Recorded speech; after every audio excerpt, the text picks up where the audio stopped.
The question and answer portion. Are there any questions, comments, critiques, arguments, additions?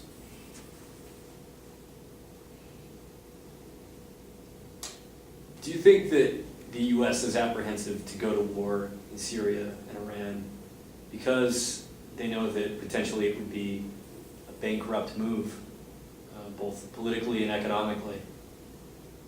Well, so here's the thing. It's not so much about what anyone wants. World War I, that is, I mean, at the risk of sounding dogmatic, that is the perennial example that we need to look at. No one in World War I wanted a mass slaughter of millions of people and, at that time, millions of dollars in production just thrown away. It's not about what any individual wants. It's about where the system leads it. The U.S. needs to establish security in the region. The U.S. is certainly apprehensive about taking on Syria with Russian shipping cruise missiles, you know, anti-ship cruise missiles, and they don't want to do it. But if it, you know, it stabilizes their position, they may have to. But and you know, certainly they don't want to tango with Chinese fighter jets over Iran. But they may have to in order to keep stability in Israel, Iraq, right? I mean, Iraq is now gravitating towards becoming an Iranian satellite. In order to keep Iraq from doing that, would they go to war with Iran? I don't know. I hope not, but it certainly looks like they might. And then, but also it comes in stages. There is no like evil tower where the elites, you know, Mr. Burns it up and decide how our fates are going to be decided. It's not so simple. There are different agendas in the working class. The Republicans and obviously there are different agendas in the working class, but there are also agendas in the different agendas. I misspoke there. In the capitalist class, and the Republicans and the Democrats do represent differences, but they're differences in tactics, right? In plans, not differences in goals. And so, you know. One of the big things that people attempted to blackmail me with was, well, if you vote for McCain, we'll go to war with Iran, right? And that's why they voted for Obama, because he's going to get us out of the wars and blah, blah, blah, blah, blah. But you'll notice the structural forces have pushed him that he not only has not gotten us out of Iraq and Afghanistan, I mean, we're on the verge of getting thrown out of Iraq, but that's hardly the same. But now we have this nice new war in Libya, and provocative threatening against Iran. And you'll notice there was the NDAA, the National Defense Authorization Act, I want to say, which says that American citizens on American soil can be held indefinitely without trial or are given being subject to military tribunal. 9/11 was 10 years ago, right? What's the big terrorist attack that has happened recently? None. Occupy Wall Street, I guess. Peaceful protesters, a couple of broken windows. Why pass this act? Why? Where's the sense in it? Where's the problem? Where's the cause? Well, if you look on the surface, there is no reason, there is no cause. But if you expect to be fighting a war with Russia and China, with a discontented local population, which hopefully is filled with communists, you know, hindering your war effort, maybe funded, hopefully, cross your fingers, by China or whomever.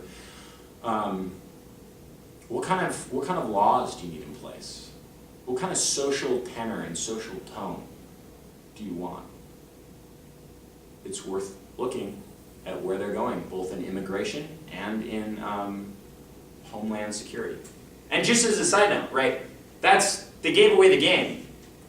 If there's a homeland, then there are colonies, right? So this is literally a defense of the homeland so that the colonization and imperialism can continue.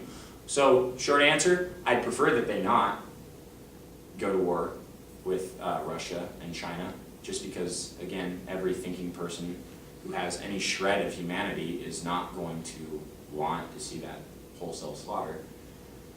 But in the most ruthless, cynical, and practical way, it's worth noting that revolutionary upsurges usually come after world wars. And I don't think capitalism, world capitalism, can survive another one. So I guess that's the silver or red you have any thoughts? Is that response? That was perfect. Great response. Do you guys want to go around the room and maybe just ask a question or give thoughts or critiques? I can't really think of anything. Okay, well, we'll start on this side and then we'll get to you last. And you can pass, it's not forced. Kai, you have anything? Pass. Steve?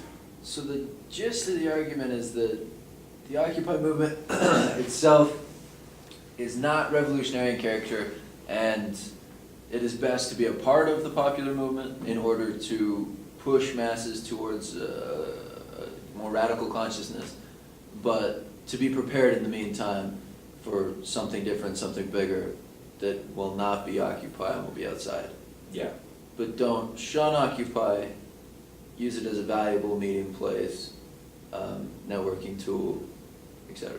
Yeah, and again, if we go into it conscious, I mean, this is something really important. Communists hated Students for a Democratic Society. The Communist Party USA basically denounced it, a bunch of liberal, bourgeois, whiny kids, middle-class kids who are living off their parents and blah, blah, blah, blah, blah. That is exactly the attitude we need to not have. But also, we have an advantage. If we analyze the class, assuming I'm right, I mean, I'd like to see other class analysis of Occupy Wall Street. I mean, this is just a sketch by itself. I mean, I'd have to go through and show the decline of imperial super profits and its distribution to Americans. I mean, it's a lot of actual research, hard research that would need to be done. But we have two advantages. If this analysis of Occupy Wall Street is correct, then one, when we enter the movement, we have a better understanding of it, which means it's easier for us to operate in it. Because we understand the motivations, the class characteristics of people in it. You know, there's sort of class interests, where those will lead, where there will be conflicts, et cetera, et cetera. So that's one. It helps us with leadership. The second is it helps us keep perspective. You know, the defeat of Occupy, the clearing out of Zuccotti Park, the clearing out of Pioneer Park, for that matter. Instead of being this awful, demoralizing event where the revolution is basically beaten out of the streets by cops and tear gas, we say, well, you know, that sucks. Obviously, we'd rather have it there than not there. But it's just a step, right? So these small step back, or these small steps back are not disheartening because we recognize their true character. So that's two. Well, and also a third thing is, with the SDS, because the Communist Party USA completely shunned it, and that was the main communist force, it grew up in bourgeois or petty bourgeois leadership. Sure. And so people weren't exposed to socialism or communism or that sort of thing, usually until the mid-60s. Right? So there was a big gap of wasted years. Now, I'm not saying if communists had joined it for the beginning, then it would have become the revolution. But it would have, that sort of socialist, revolutionary, and communist participation would have really driven things, could have driven things. I mean, we don't know its history. And, Sure. but it really could have driven things in an even more radical direction, which still ended up pretty radical, of people, you know, supporting the Black Panther Party and, you know, the Weather Underground. I mean, how much more radical would have people been if they would have been there on the ground floor day one? Sure. But I mean, yeah, I think you are talking about the difference in aims between the Black Panther Party, the SDS, Weather Underground, and a massive anti-imperialist movement. I think those should be. Well, The Black Panther Party had the civil rights movement to rally behind. Weather Underground had really nothing to rally behind. SDS, student union consciousness, etc. I mean, an anti-imperialist. I mean, I'm all for it. I'm just trying to better understand your position. It seems, what are the characteristics of a movement that you're looking to monopolize with that sort of consciousness? Is it precisely something like the Occupy movement? yeah, well, and again, here's something to keep in mind, right? I think you're wrong if you say that the Black Panther Party was a radical anti-imperialist party. Sure, but what I'm saying is that it had a pedestal to defend itself internally from the sorts of legislation you're talking about. The civil rights movement did a lot to prop up the Black Panther Party. Without the civil rights movement, you get a much more aggressive CIA. You get a much more aggressive FBI. You get a lot less public support. Well, I think that I'm having some confusion on exactly what you mean by propping up, because I mean, Martin Luther King Jr.'s COINTELPRO file is still classified and hugely redacted. And so the imperialists then, as the imperialists now, are going to continue to react to squash this and basically counterinsurgency, even against peaceful movements. But it's not necessarily cause or effect, because this is what I hear you saying. There was a cause, which was the civil rights movement, and then there was effect, which was the Black Panther Party movement could grow out of it. I guess what I'm thinking is more, there was a mainstream, sort of appropriate cause Sure. that much more radical groups used to legitimize their struggle in the public eye. Yeah, well, and I mean, that's sort of like what STS was to the Weather Underground. In the beginning. In the beginning, Yeah, right. But yeah, that's, and I'm asking, is that kind of how you're seeing Occupy Wall Street. Occupy Wall Street? Right. Is Occupy long Wall as- Street is this relatively mainstream mass movement, not a mass organization, but a Right. mass movement Sure. in which organizing can be done. Now the question, of course, becomes, well, what kind of organizing? Well, absolutely vital that any organizing we do be anti-imperialist. And that means when we're talking about supporting unions, when we're talking about women's rights, when we're talking about students' rights, like we could also say, like, let me give you a really good example of the difference between anti-imperialism and social fascism. Full education rights for all. Okay, what's the problem with that slogan? Well, nothing necessarily. But also the question becomes, well, does all include undocumented students? And we need to stridently say, yes, it does. Because if I went down to Occupy Wall Street, or Occupy SLC, I could say, full payment for students, full education for all. And it would be, everyone, yeah, that sounds great. And they're like, and that's why we need to repeal these anti-immigrant education bills that say that they're not, that they don't get, what's the term? Residency. They'd be like, well, no, they're not part of this. Right? I mean, I've been in literal conversations like that in Occupy SLC, or SLC, one C. So that sort of imperialism always sneaks it can sneak its way through, because there's a class basis. Sure. So when people understand full reproductive rights, full medical rights for women, including undocumented women. And no, you don't have to show your driver's license. No, you don't have to show your place of residence, your phone number. Full reproductive rights means full reproductive rights for everyone. Is that a harder line? Yes.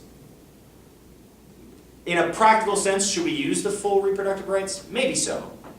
Maybe so. Like, that might be a pragmatic way to go. But when we're doing the nitty-gritty work, we need to make sure that it's clear. What we're talking about with full reproductive rights is for all women, regardless of citizenship status. Just for an example. No, I understand. That makes sense. I'm in your position. I like. Do you have some ruthless critique on why I'm...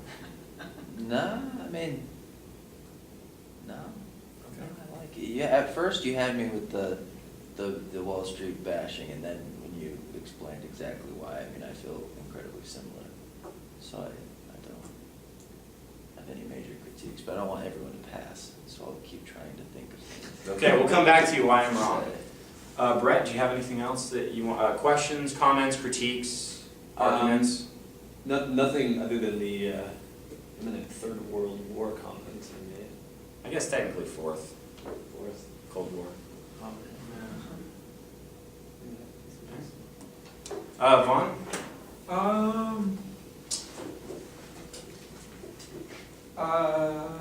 Well, I really liked that, because something I just really didn't think of, even though I guess it's fairly simple, is, they were really attacking the banks, but really not the core of imperialism, which I think is really important. That I kind of missed. Because I had a lot of problems with Occupy, but I think that is one that I missed, and I think I agree the biggest problem with it. And then I guess I would have a couple questions. If there were another, I agree we're on the brink of another world war.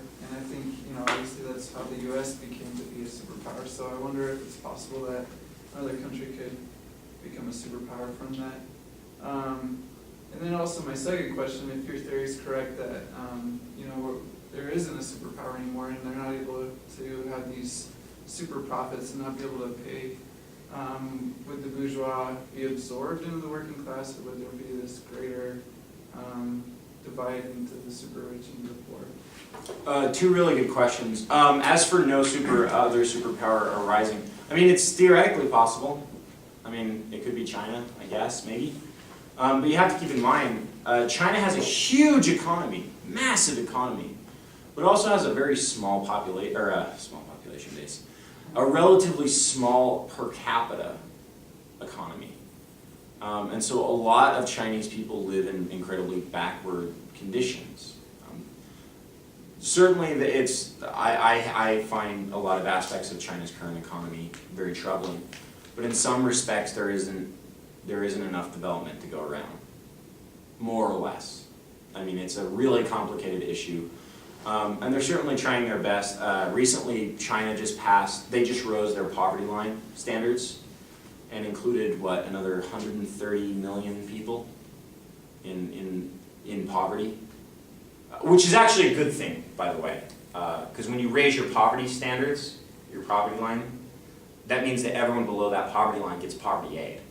I'm sure all of you, when you think about it, really wish the US would raise its poverty line so that a lot more people could qualify for aid. So, I mean, there's aspects like that, but, where's China's Navy? Nowhere. Does China really have an offensive military? It's got a big land force and it's got a relatively good air force, but unless they're invading India or Russia or like Afghanistan, there's not a lot of places their army can get to. They just don't have that. They don't have that sort of imperial infrastructure that Britain had 200 years ago of a massive navy, or that the United States has now with these air bases everywhere and military bases everywhere, and the ability to transport in that sense, and a massive navy. So I don't see that happening. It might, in which case it'll be China, which will probably be beneficial for the world. But I don't see it happening. I think we are entering the twilight of superpowers, and we'll either enter socialism at the risk of sounding like those guys, socialism or barbarism. Those are sort of the choices in front of us. And then the second is, we're already seeing it. The divide between rich and poor is getting bigger. And what do the Occupy Wall Street people by and large say? It's the diminishing middle class. What do the Tea Party say? We're losing the middle class. Well, I'm saying no, what you're really losing is super profits. I'm not particularly sad about that. I mean, it puts us in a dangerous situation, as fascism always is. But yeah, I think the bourgeois will not be absorbed in the working class. It might reduce itself down to 200-300 families worldwide, and it will just be rich as hell and have us all living in Somalia-style starvation, and they'd still be fine with that. So I don't see any form of class collaboration or disintegration of the bourgeoisie unless they're disintegrated figuratively, not literally. So. The only real thing that I can come up with is, from listening to your entire speech, is it seems like the Occupy movement is, as you said, a stepping stone. I agree with what you said, and in my eyes, and partly what I feel what you said, is it's more as a networking, trying to find and turn out the people who are going to actually do the work, rather than just say, here's my issue, then stop fighting for what they say they believe in the second they get the money. Because that's really what Occupy is I see it as based off more money than, as you said, the actual social conditions behind it. So would you say that its golden lining here would be that it's actually bringing people together where we can network ideas? Well, okay, so, I mean, not to be too critical of that, I want to be clear, I'm a Marxist. So for me, it's about class analysis. And so I don't have like an anarchist perspective or a liberal perspective in which it's the individual that's central. I mean, we're all individuals, and Obviously, we have different capacities, and it's better for us to have more individuals together than less individuals together. But a bunch of individuals coming together doesn't ever fundamentally change anything, which is why we need mass organizations. Is the organization, even though it's just formal, right? It's just an abstract idea. It's so much more than any individuals. This is true. Like, think of an army. Yeah. An army is a very powerful social force, and what you'll notice is it's on its face, it's all a bunch of individuals with guns, right? But you'll notice an army with organization is much stronger than just a bunch of individuals with guns, because there is that concept. Organization, definitely. Exactly. So it is beneficial that Occupy Wall Street is bringing people together, but it needs to turn into mass organizations. Okay. But I mean, that's good. There's nothing wrong with more people being together than less. Yeah. But that's probably its least, I think, important aspect. I mean, we've all got Facebook. I'm friends with communists all over the United States and what have you, and the world. Yeah. More is it's changing the sort of social dynamics because of the disintegration of super profits and the labor aristocracy, right? The bought off working class. It's becoming more and more acceptable to question. It's becoming, and not just like individuals are now questioning, but socially. There's a recognition that there is a social problem and a social instability. Yeah. Rather than just like, I mean, it's still, there are aspects of that. Rather than it's just individual, like, oh, there's some bad guys on the top who did some dick moves, right? It's becoming, wow, this is really messed up, and it's a social problem. There's something systemically wrong. Yeah. That's one. Two, a lot of myths are being broken. This next generation is, or I guess this current generation, is not going to have any myths about officer friendly. I agree. Right? That was a big thing. I mean, there are still people who are like, oh, the cops are part of the 99%, but, you know, they shot me in the face with tear gas canister. No one is saying that. They're on, it's one side or the other. Yeah, I mean, there are some people who are like in small towns that haven't been beaten. I mean, here in Occupy SLC, I mean, certainly it was a psychologically traumatic thing to see, you know, the tents like bulldoze and what have you. But like nobody was pepper spray. Exactly. You weren't getting any real.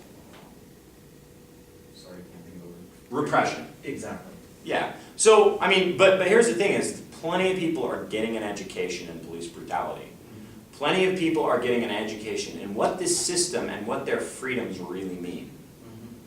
That's incredibly valuable. In addition, the social base, I mean, this is going to sound really bad. You know, well, I'm going to say it because I think it's true. I don't want it to happen now. I want it to happen in a couple years. Well, I mean, it might happen this year, given the way of things. I'm very excited for the disintegration of Occupy Wall Street. And here's why.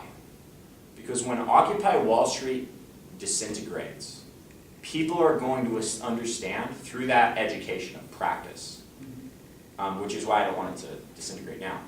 What organizing works, what organizing doesn't work, who are their friends, who are their enemies, what can we do, what can we not do, what tactics may work for a while but are insufficient, and what new tactics are we going to be willing and able to try. That is something that I'm very interested to see.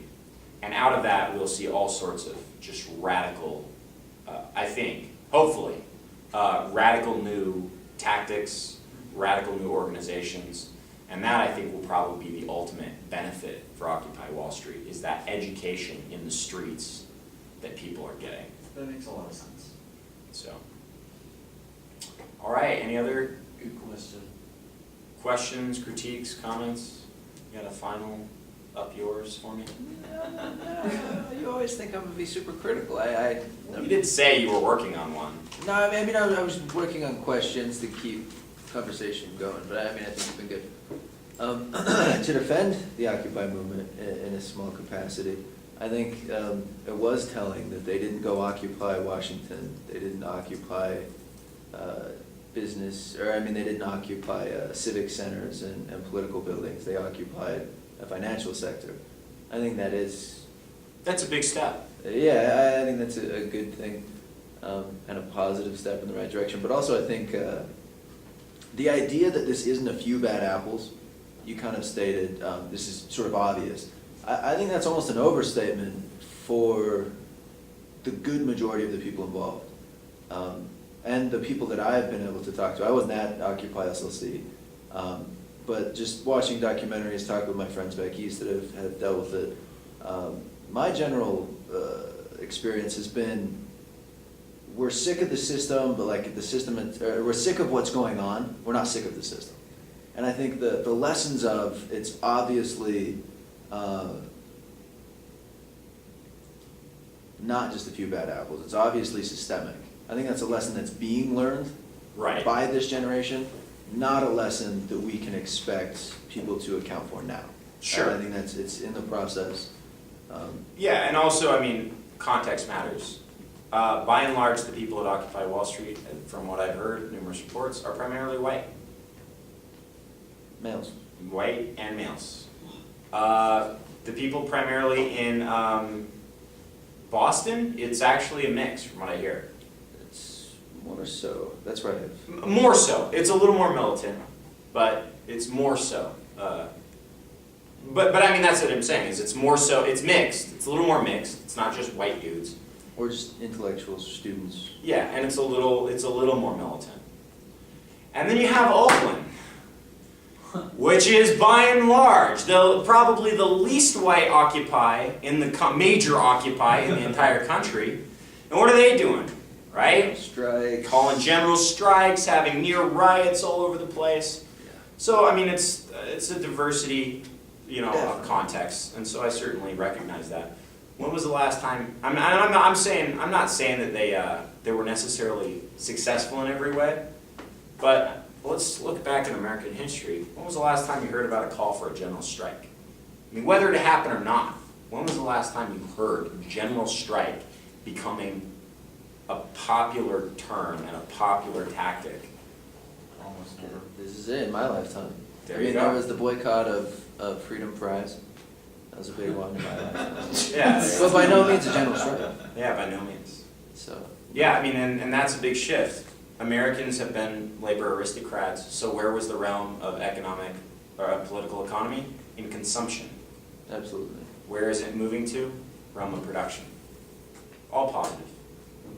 So quick, just before we get off, would you talk about quickly the importance that you see specifically in a couple points of the U.S. military in propping up capital? Because the U.S. military is still going to support the Barclays, the largest capitalist corporation in the world right now, regardless of whether they're American or not, because it's systemically in their interest. And you talked about that, but could you just hit, as transnational corporations begin to transcend, and already have for years, transcended boundaries, this is nothing new, Lenin tells us this in the early 20s, but could you just talk quickly to the importance of the United States military to world capitalism?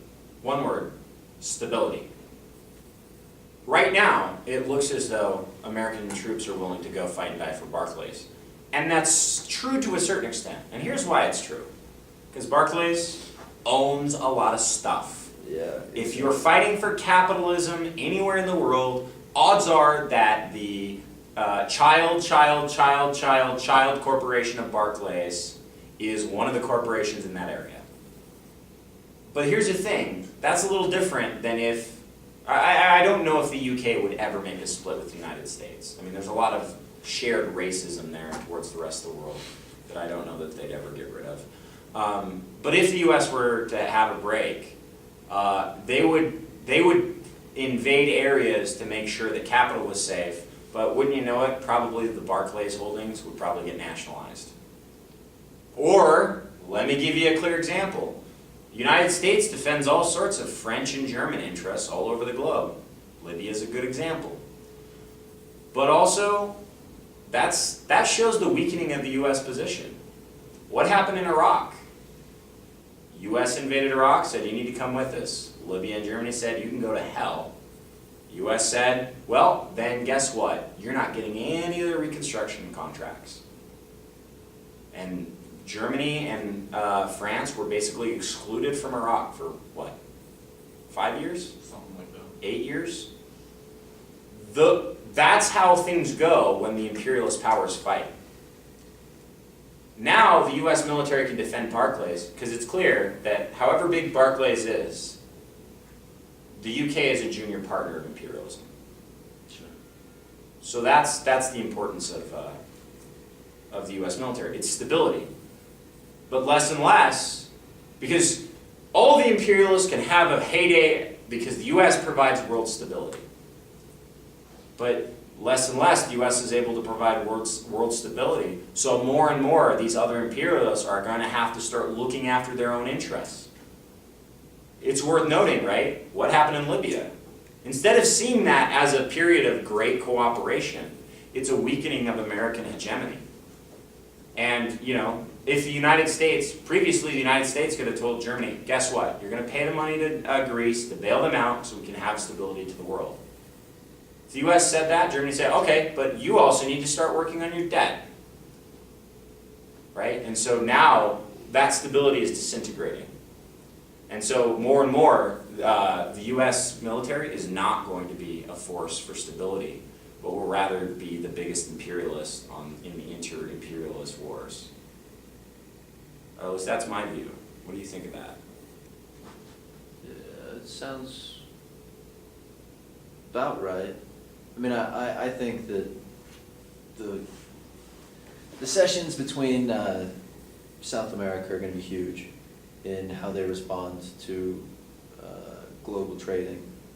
And I think that will tell a lot. But I think you need, not you as in one needs some sort of larger resistance to US imperialism that I don't know will simply be put up by sort of you owe us, we owe you.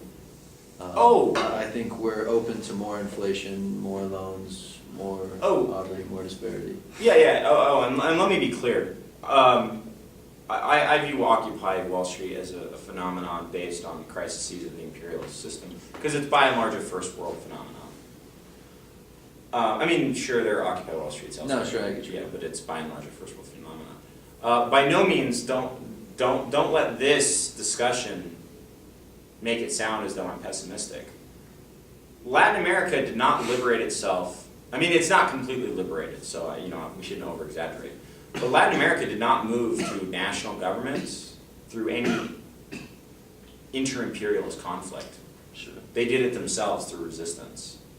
Afghanistan, Iraq, and Libya are not draining the United States because there's a lot of imperialism supporting them behind that. I mean, Sure. maybe Iran and Iraq, but that's small potatoes compared to the American military. And yet the US is still being thrown out. All over India, the Maoists are gaining ground, and they're not being funded by the Chinese, they're not being funded by Russia, they're doing it themselves. So on a world scale, the working class are getting stronger and doing better. So I hope that I mean, it wasn't clear because that's not what I was really talking about. But that's where the wider resistance comes. Yeah, and I agree with that. I do. I just think, I don't know, I guess I'm not as optimistic in the sort of, it's coming quick, watch out. I feel that it has to be dealt that death blow. It's not going to come with the current trajectory unless a lot more happens. Yeah, as Mao said, the enemy will not fall unless you strike them. Sure. What? I said exactly. Yeah, if we don't do anything, or if we wait for the system to destroy itself, we won't get a revolution, we'll get fascism. Just open, unrepentant fascism. Our resistance now that it's not so clear, it's not so obvious, is essential because now is the time in which we can build that framework and those structures and those organizations for resistance. 10 years, I think it's coming in like 10 years, but, and I'm happy to be wrong if it comes later. I'm not happy to be wrong if it comes sooner. But if we start doing the organizing efforts we need and building that wider resistance, as you said, in 10 years when it's arriving, we won't have a shot. Sure. So, and that's why this is what I'm including as my most pressing.